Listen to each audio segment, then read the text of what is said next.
दबंगई नहीं चलेगा, हो गया खत्म, सूर्यास्त हो चुका है, इसलिए आप लोग चुपचाप बैठिए। तो पहला ओवर भी अभी कंप्लीट नहीं हुआ अध्यक्ष महोदय, अभी तो बहुत 5 साल अभी ओवर, इनको बॉल फेंकना है अध्यक्ष महोदय, और हर बॉल में छक्का पड़ेगा इतना बता देते हैं, एक भी चौका नहीं जाएगा, आप लोग चिंता मत कीजिए।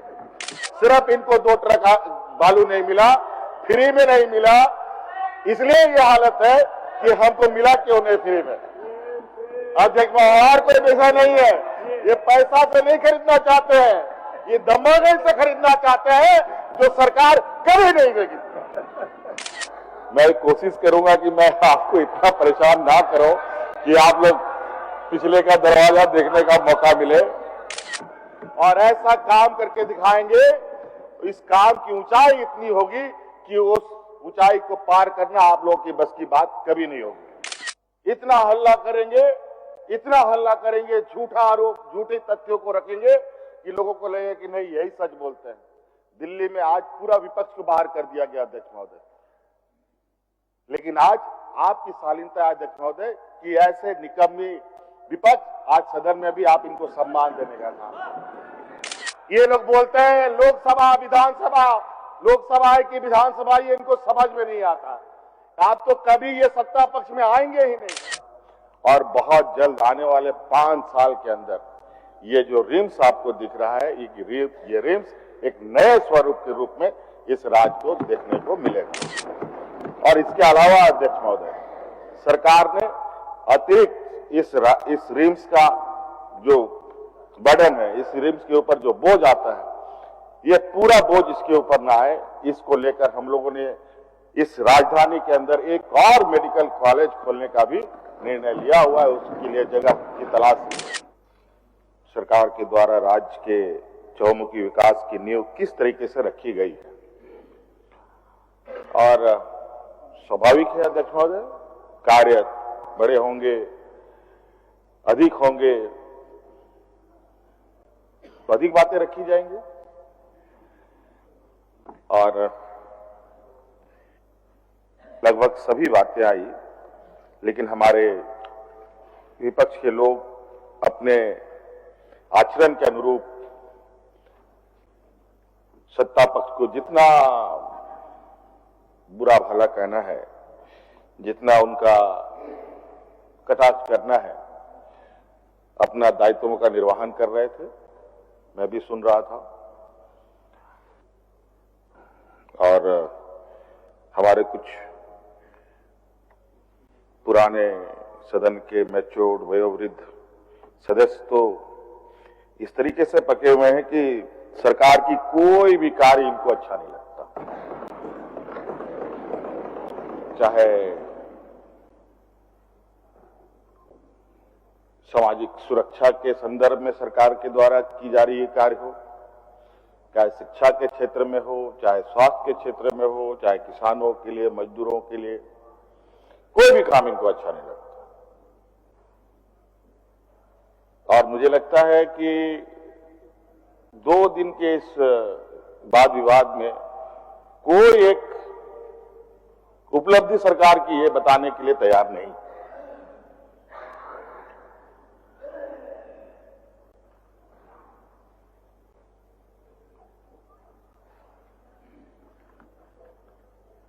राज्य अलग होने के बाद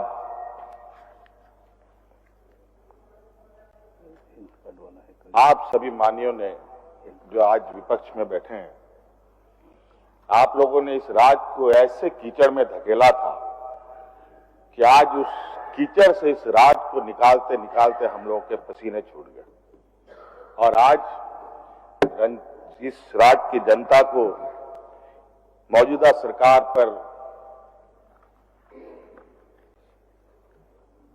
चाहे वो किसी भी वर्ग का हो, उम्मीद ही नहीं बल्कि विश्वास है, और इसी विश्वास और उम्मीद के बदौलत आज फिर से हमें इस राज्य की सत्ता हमारे हाथों में दिया है। नहीं तो अध्यक्ष महोदय, ये जो हमारे विपक्ष के समूह है, ये इतने बाचाल किस्म के समूह है कि अपने बातों से, अपने लक्ष्यदार वचनों से सीधे सरल गरीब गुरबा और आदिवासी दलितों की तो बात ही छोड़े, जो निरीह कमजोर है, उनके सामने एक ऐसा पर्दा खड़ा करते हैं कि आपको दिखाई नहीं देगा कि पर्दे के पीछे कितना बड़ा घालमेल चलता है। लेकिन उनमें से कुछ लोग हैं जो इनको बड़ी मजबूती से पकड़ भी लेते हैं। जब उसमें वो ये फंसते हैं तब इनको बहुत तकलीफ होती है।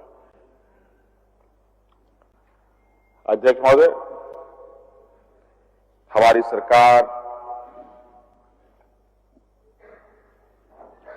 जात धर्म से ऊपर उठकर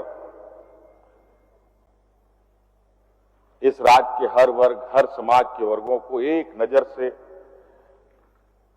और एक समान अधिकार उन तक पहुंचाने का हम लोगों का संकल्प है। अध्यक्ष महोदय, आज हमारे कोई ऐसे योजना नहीं है जो योजना किसी जाति धर्म को बांटता हो। हाँ, ये जरूर है जो कमजोर है उसको थोड़ा प्राथमिकता जरूर सरकार देने का प्रयास करती है। और ये बात आप भी मानेंगे अध्यक्ष महोदय कि घर में भी जो कमजोर बच्चा होता है उस पर माता पिता विशेष ध्यान देते हैं। तो अध्यक्ष महोदय, ये राज्य का जो सामाजिक ताना बना है, यहाँ के आदिवासी दलित पिछड़े लोग संविधान में अधिकार होने के बावजूद भी आज हाशिए पे ही खड़े हैं। आज उन्हीं का प्रतिनिधित्व हम सब लोग कर रहे हैं अध्यक्ष महोदय। और विगत सरकार के कार्यकाल में कई चुनौतियों के साथ, मुझे पता है अब ये लोग षड्यंत्र रचेंगे, अब यहां से उठने की तैयारी कर रहे होंगे, इधर उधर मैसेज पास करने का प्रयास हो रहा है, लेकिन हम कोशिश करेंगे कि आप ना जाए। मैं कोशिश करूंगा कि मैं आपको इतना परेशान ना करूं कि आप लोग पिछले का दरवाजा देखने का मौका मिले। हाँ, ठीक है, ठीक है। मैं कोशिश करूंगा कि अपने भाषण में इतनी संयमता रखूं कि आपको जाने का मौका ना दूं। लेकिन होता क्या है कि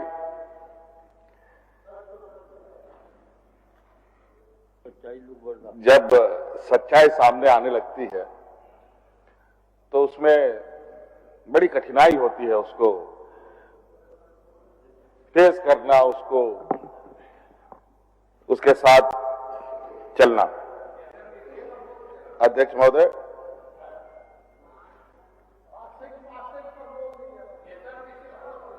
देखिए, ये पासिंग की बात वो भी मैं करूंगा, क्योंकि तिवारी जी भी बहुत मजे हुए खिलाड़ी हैं, ऐसे कोई नया कच्चा खिलाड़ी नहीं है। बालू, ठेका, टेंडर, गिट्टी, सीमेंट से बहुत अच्छा नाता है इनका। और मुझे मालूम है, और जहां तक चुनौती देने की बात है तो मुझे ऐसा नहीं लगता है कि कोई ऐसा कार्यालय आदेश है, कहीं यदा कदा कुछ चीजें हुई हो, तो मुझे नहीं लगता। लेकिन कोई ऐसा आदेश आपके पास हो कि सरकार ने कोई ऐसी आदेश निकाली है, तो निश्चित रूप से मैं आपको सदन में आश्वस्त करता हूं, जिसने भी आदेश निकाला है उसके ऊपर आपके सामने कार्रवाई करके उसको याद करें। अध्यक्ष महोदय, ऐसा कोई कार्यालय आदेश नहीं है। अपवादवश कहीं कुछ चीजें आई हो तो जरूर ये निंदनीय विषय है, और इस पर सरकार आपकी हर बात, सदन में जितने भी हमारे माननीय सदस्यों ने बातें रखी है, उन सभी बातों को हम लोगों ने बहुत गंभीरता से लिया है, और माननीय तिवारी जी के इस आरोप को भी हमने गंभीरता से लिया है। और निश्चित रूप से इस विषय पर अगर ऐसी घटनाएं हो रही हैं, अगर लोग इसको एक अपना पर्दे के पीछे कोई मॉडल बनाने की भी कोशिश कर रहा है, तो ये हम नहीं होने देंगे। अध्यक्ष महोदय, ये देश का पहला राज्य है अध्यक्ष महोदय, जहां इस राज्य की जनता के लिए हम लोगों ने एयर एम्बुलेंस की व्यवस्थाएं की है। कोई देश में नहीं है।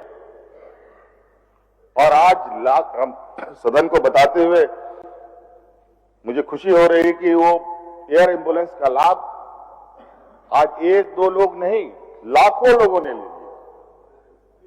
जहां 10 लाख लोगों को चेन्नई जाने में एयर एम्बुलेंस की आवश्यकता पड़ती थी, मात्र 3-4 लाख रुपए में ये चेन्नई तक पहुंचते हैं अध्यक्ष महोदय।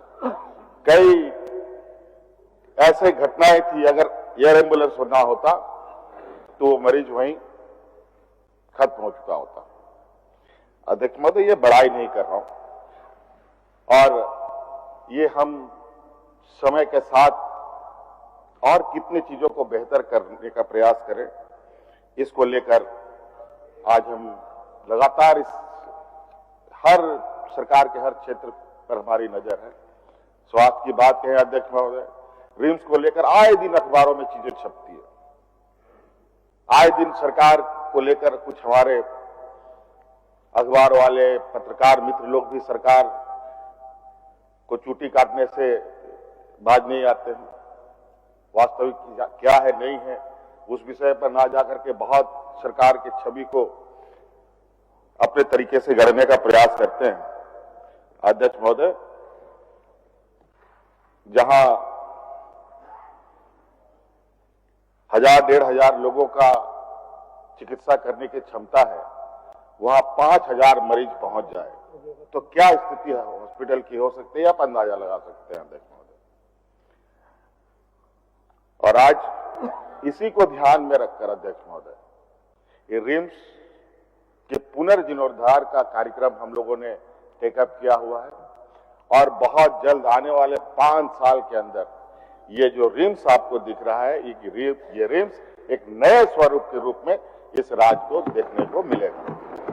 और इसके अलावा अध्यक्ष महोदय, सरकार ने अतिरिक्त इस रिम्स का जो बर्डन है, इस रिम्स के ऊपर जो बोझ आता है, ये पूरा बोझ इसके ऊपर ना आए, इसको लेकर हम लोगों ने इस राजधानी के अंदर एक और मेडिकल कॉलेज खोलने का भी निर्णय लिया हुआ है। उसके लिए जगह की तलाश शुरू हो चुकी है अध्यक्ष महोदय। तो ऐसा नहीं है अध्यक्ष महोदय, ये इनके लिए ये खुशी की बात नहीं है, ये बहुत तकलीफदेह बात है इनके लिए अध्यक्ष महोदय। और मैं आप इनको बता दूं अध्यक्ष महोदय, मैं इनको बता दूं, हम लोगों ने इनके इतने षड्यंत्र के बावजूद विगत 5 सालों में इतने कार्य किए अध्यक्ष महोदय, उन कार्यों का जवाब आज इनको मिला है। आज पूरा हमारे विपक्ष के पास जितनी ताकत थी, उस ताकत को यहां स्थापित करके इन लोगों ने चुनाव लड़ने का काम किया, और नतीजा ये हुआ अध्यक्ष महोदय, आज ये फिर से उसी जगह पर हैं जहां पर वो पहले से मौजूद थे, बल्कि और भी 2-4 पत्ते इनके झड़ भी गए अध्यक्ष महोदय। और हमारी मजबूती जो पहले थी उससे और कितनी मजबूत हुई है, इससे इस राज्य की जनता का हमारे सरकार के प्रति क्या सोच है अध्यक्ष महोदय, आपको मालूम है। और इस बार भी अध्यक्ष महोदय, मैं आपको बता देना चाहता हूं अध्यक्ष महोदय, अभी तो शुरुआत है, अभी तो सरकार के ये नई पारी की अभी तो शुरुआत है। एक तो पहला ओवर भी अभी कंप्लीट नहीं हुआ अध्यक्ष महोदय, अभी तो बहुत 5 साल अभी ओवर इनको बॉल फेंकना है अध्यक्ष महोदय, और हर बॉल में छक्का पड़ेगा इतना बता देते हैं, एक भी चौका नहीं जाएगा, आप लोग चिंता मत कीजिए अध्यक्ष महोदय।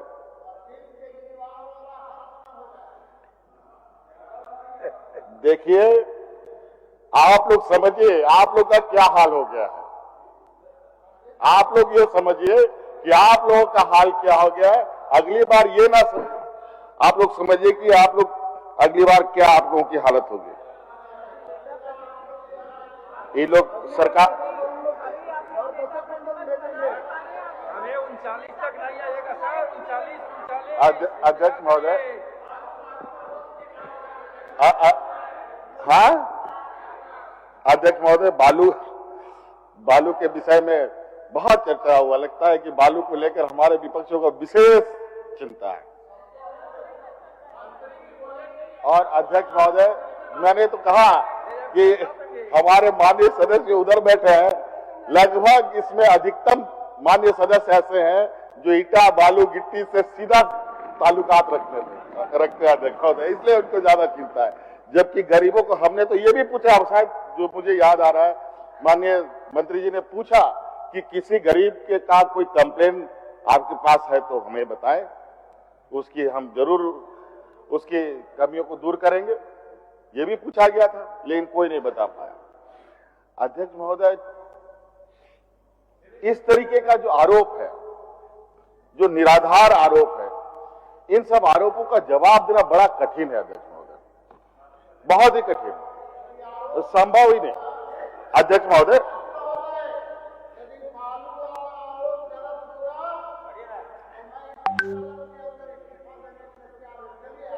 अरे आप अपनी बातों से कब मुकर जाएंगे, कोई भरोसा नहीं है। छोड़िए, आप क्या बात कीजिएगा।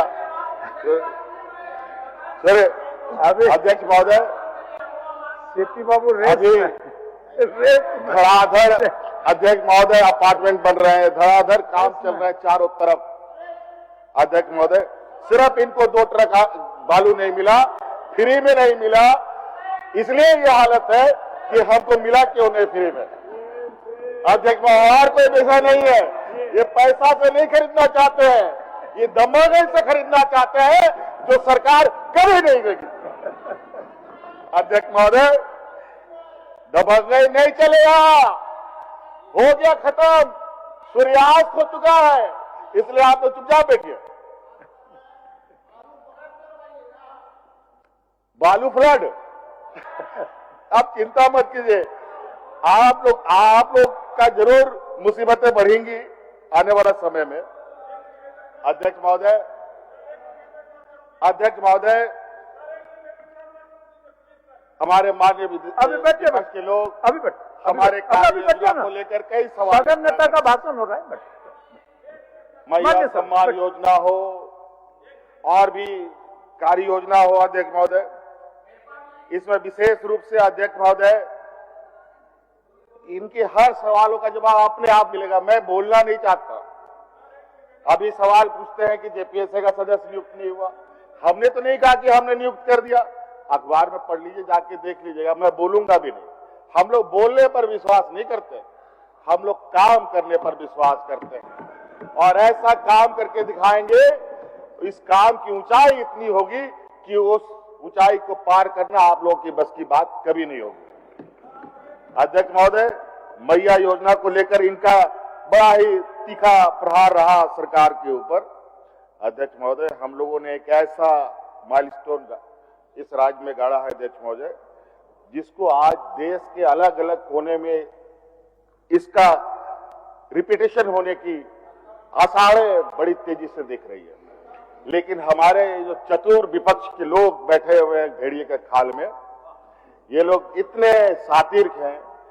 अभी हमारा तो मैंने कहा कि हम लोग को तो सरकार अभी शुरू हुआ है अध्यक्ष महोदय, अभी जो चीज हम लोगों ने किया है, करेंगे, आने वाला समय में सरकार अपने संसाधनों के अनुरूप कार्य योजना बनाती है, सही गलत चीजों को, जो गलत है उसको सही करने का कोशिश करती है और फिर आगे बढ़ने का कोशिश करती है। ऐसा नहीं है कि मैं नहीं कहता, थोड़ी आप लोगों से सहमत जरूर हूं कि इतनी बड़ी व्यवस्था चलती है, कहीं 1000 बल्ब जल रहा हो तो 1000 बल्ब में से कोई फ्यूज ना हो, ऐसा नहीं हो सकता है, लेकिन उस बल्ब को तुरंत बदल के फिर आगे बढ़ने का काम करेंगे। इसलिए ऐसा नहीं है। आज मैया योजना को लेकर हम लोग के सरकार बने हुए कितना दिन हुए, सरकार कौन सा महीना में बना, अक्टूबर नवंबर में बना, नवंबर, हाँ नवंबर, मान के चलिए नवंबर में बना सरकार। आप बताइए, नवंबर में मान के चलिए ना, आप ही बताइए, आपके भारतीय जनता पार्टी की सरकार हरियाणा में कब बनी है? ठीक है, तो अध्यक्ष महोदय सितंबर में बना है, आज तक मैया सम्मान योजना उनको नहीं मिला। महिलाओं को सम्मान के नाम पर कोई नहीं। महाराष्ट्र में बन चुका, वहां कुछ नहीं। दिल्ली में भी बन गया, अभी सत्र चल रहा है वहां के। ये तो अध्यक्ष महोदय आपका मैं शुक्रगुजार हूं। ऐसे विपक्ष जो निराधार बेबुनियाद आरोप लगाते हैं, गला फाड़ने में माहिर है, इतना हल्ला करेंगे, झूठा आरोप, झूठे तथ्यों को रखेंगे कि लोगों को लगे कि नहीं यही सच बोलते हैं। दिल्ली में आज पूरा विपक्ष को बाहर कर दिया गया अध्यक्ष महोदय। लेकिन आज आपकी शालीनता है अध्यक्ष महोदय कि ऐसे निकम्मी विपक्ष आज सदन में भी आप इनको सम्मान देने का काम। अध्यक्ष महोदय क्या आरोप लगाएंगे? और हम लोग जो कहते हैं वो करके दिखाते हैं। और आज उड़ीसा में देखिए मैया को क्या सम्मान देते हैं, 830 रुपया देते हैं। मध्य प्रदेश में मैया को कितना सम्मान देते हैं, 1100 रुपया देते हैं। असम में कितना देते हैं, जो यहाँ आकर के 6 महीना तक इस सरकार को बदस्त करने का प्रयास किया, वो मुख्यमंत्री मैया को 1200 रुपया सम्मान देने का काम करता है। बताइए, चिंता मत कीजिए, असम भी आने वाला समय में आपका ये सुपड़ा साफ करने का काम होगा अध्यक्ष महोदय। और ये लोग बोलते हैं लोकसभा विधानसभा, लोकसभा है कि विधानसभा, ये इनको समझ में नहीं आता। आप तो कभी ये सत्ता पक्ष में आएंगे ही नहीं। अगर दिल्ली में सरकार रहे तो क्या करेंगे? अध्यक्ष महोदय, केंद्र सरकार देश का माता पिता के रूप में है।